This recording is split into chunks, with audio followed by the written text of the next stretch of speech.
Nós contávamos e falávamos sobre a operação da Polícia Federal que mira Alexandre Ramagem, agora parlamentar, mas que até então era diretor da Agência Brasileira de Inteligência. E aí eu quero contar para vocês que o ministro Flávio Dino, ele fez uma menção e afirma que a suposta espionagem que era praticada pela ABIN é uma modalidade de corrupção. A gente vai conferir o que disse o ministro Flávio Dino e já ampliar para o nosso debate.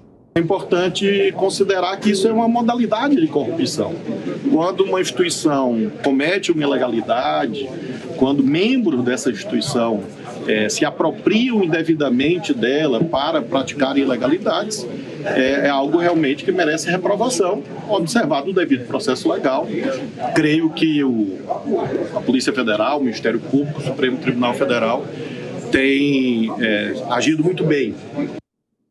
Bom, operação da Polícia Federal que dessa vez mexe com Ramagem. Como é que vocês avaliam a situação, a investigação e também essa repercussão aí que já gerou troca de farpas nas redes sociais, hein, Luiz Felipe Dávila?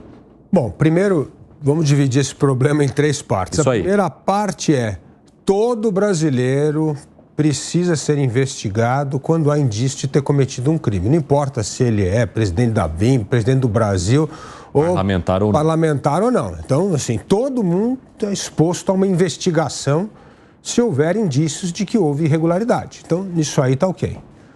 Segundo ponto, pedaço do problema, e esse sim é o mais grave, que é a Polícia Federal adentrando o Congresso Nacional e ali entrando nos gabinetes dos parlamentares, do Jordi, do Ramagem, em busca e apreensão.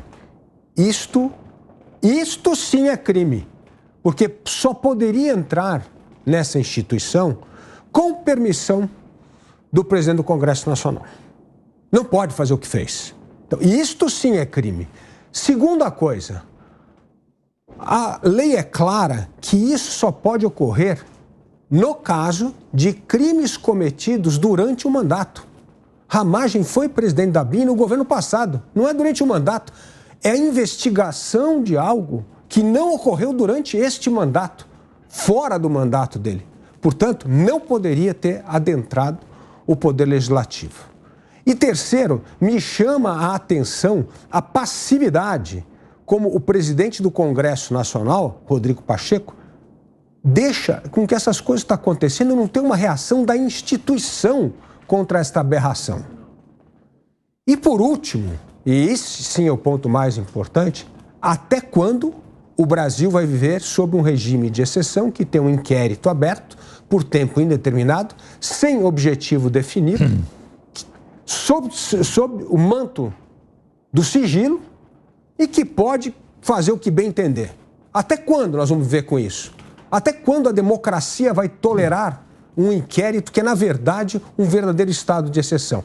Esses 4 pontos mostram como é preciso as instituições reagirem para fazer valer a lei e o poder das instituições, que tem que estar sempre acima das vontades políticas e pessoais. Fala, Fábio Piperno.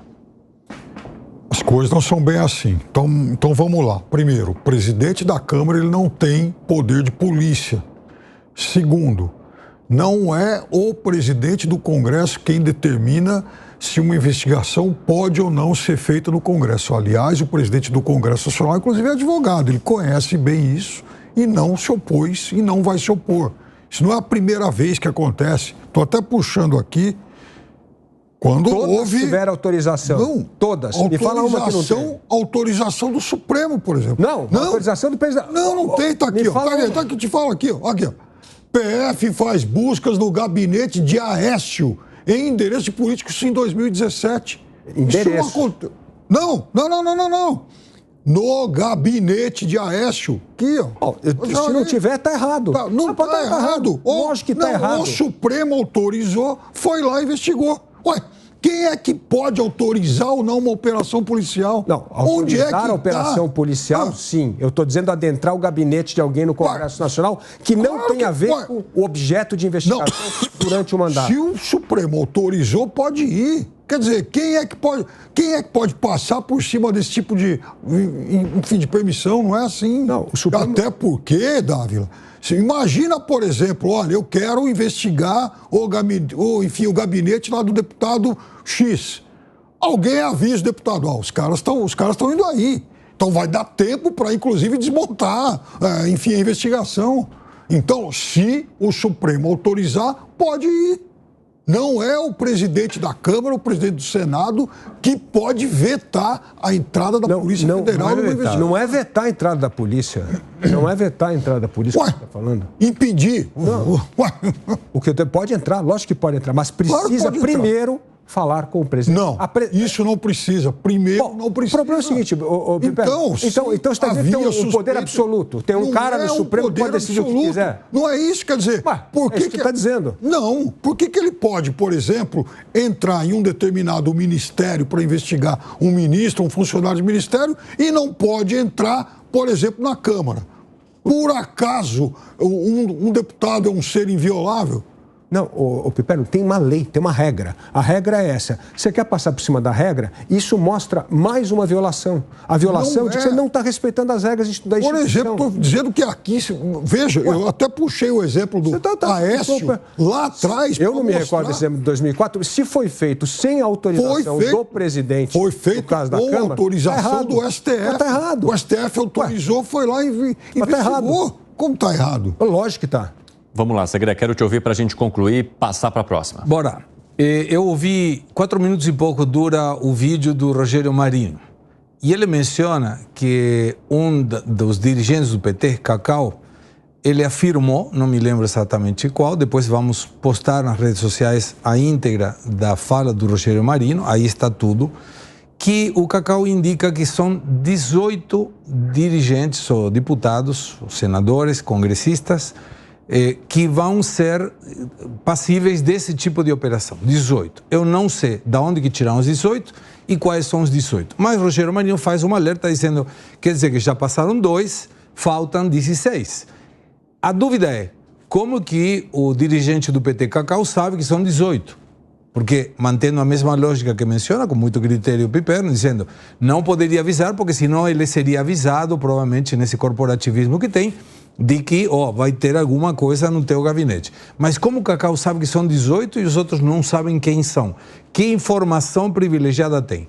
Depois, e aí não sei, eu não sou advogado, não conheço dessa questão, mas pelo que eu li, o foro privilegiado obriga a uma investigação do Supremo Tribunal Federal por delitos que o deputado tivesse feito durante o seu mandato. Exatamente. E Ramagem não era deputado quando estava no ABIN. Exatamente. Então, por que o STF está verificando na questão como foro privilegiado quando essa pessoa não seria passível do foro privilegiado? São duas questões que, novamente, hoje tenho mais perguntas que respostas, mas são dúvidas que a gente tem, porque por que umas pessoas sabem que tem 18 congressistas que são investigados? Aposto que deve ter todo mundo da direita, duvido que tenha alguém da esquerda, mas por que sabe? E a outra, por que é utilizado foro privilegiado amplo? Um foro privilegiado que não deveria ser assim. E aí eu tenho uma dúvida também em relação a isso. O fato de a investigação mirar algo que ele fez num cargo que poderia possibilitar algum tipo de benefício para uma pessoa com foro privilegiado não significaria também que ele poderia ser investigado, neste caso, pela Polícia Federal com a determinação do Supremo Tribunal Federal? Não, eu acho que com a Ou seja, da investigação estar ligada a alguém com foro privilegiado? Então, mas o problema é que o que ocorreu não ocorreu durante o mandato, ocorreu fora do mandato. Então, a Polícia Federal, lógico, ele foi advogado, delegado da BIM, tem que investigar, é óbvio que tem que... E aí sim tem que ser investigado pelo Supremo. Agora, adentrar o Congresso para investigar algo que não ocorreu durante o mandato é absolutamente ilegal. É isso que eu estou dizendo.